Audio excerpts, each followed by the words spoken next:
கணவனுடைய இருதயம் மனைவிய நம்பும். குணசாலியானுடைய பெண்ணை ஒரு கணவன் நம்புவான்.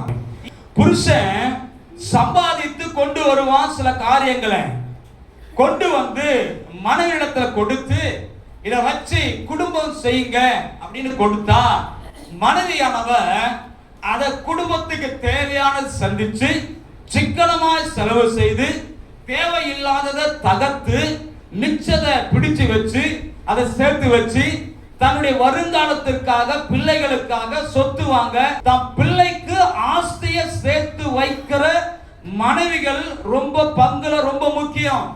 மனைவிகள் கொடுத்ததை தாராளமா செலவு பண்ணிட்டு கண்டதை பார்த்து வாங்கிட்டு ஆன்லைன்ல தட்டந்தெல்லாம் வாங்கிட்டு அதையும் பத்தாம இன்னும் கொஞ்சம் கடன் வாங்கி அதுக்கு மேல செலவு செஞ்சீங்கன்னா நீங்க குணஸ்தாலியான ஸ்திரீ கிடையாது. உன் புருஷனுடைய இருதயம் உன்னை நம்பாது.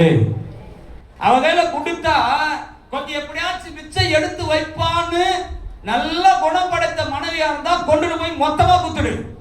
ஆமா, அவ மிச்சம் பிடிச்சு என்ன பண்ணாங்க, வருங்காலத்தை யாருக்கு போய் நிக்காம உன் பிள்ளை ஒரு வாடகை வீட்டுல இல்லாம ஒரு வண்டி இல்லாம இப்படி இல்லாம அதை சேர்த்து வச்சு ஒரு விசேஷ நாணத்தை உன் பிள்ளை உன் மனைவிக்கு கத்தர் கொடுத்திருந்தார்னா நீ கத்தரை பார்த்து ஸ்தோத்திரம் பண்ணணும். தேவையில்லாதத செலவு பண்ணாத.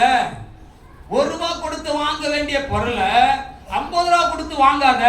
உங்களுக்கு ஒரு ஞானம் இருக்கணும். குணசாலியான பெண்களுக்கு ஞானம் இருக்கும். இங்க பாருங்க, ஒருவேளை உங்க வீட்டுக்காரன் 2 பேரு ஒரு டிவிஎஸ் பெட்டி வச்சுக்கிறாரு, டுபு டுபு டுபுன்னு போயிருக்கிறாரு. ஆமா, ஆனா உங்க தங்கச்சியோ உங்க தங்கச்சின்னு வச்சுக்கலாம், உங்க தங்கச்சி புருஷன் புல்லட் வாங்கிட்டாரு. அவர் ₹1,00,000 சம்பாதிக்கிறார், புல்லட் வாங்கிட்டாரு. உங்க வீட்டுக்காரர் ஒரு 50,000 சம்பாதிக்கிற வச்சுக்க டிவிஎஸ் பெட்டி வாங்கி போறாரு புடுன்னு. தங்கச்சி போன் பண்ணி சொல்லுது, அக்கா எங்க வீட்டுக்காரர் போட்டா வாட்ஸ்அப்ல அனுப்பிச்சுக்கிறேன் பாரு, வீடியோ பார்த்தா என்ன பண்றாரு புருஷன் அப்படி புல்லட் டுபு டுபுன்னு போறாரு, அப்படி கம்பீரமா போறாரு.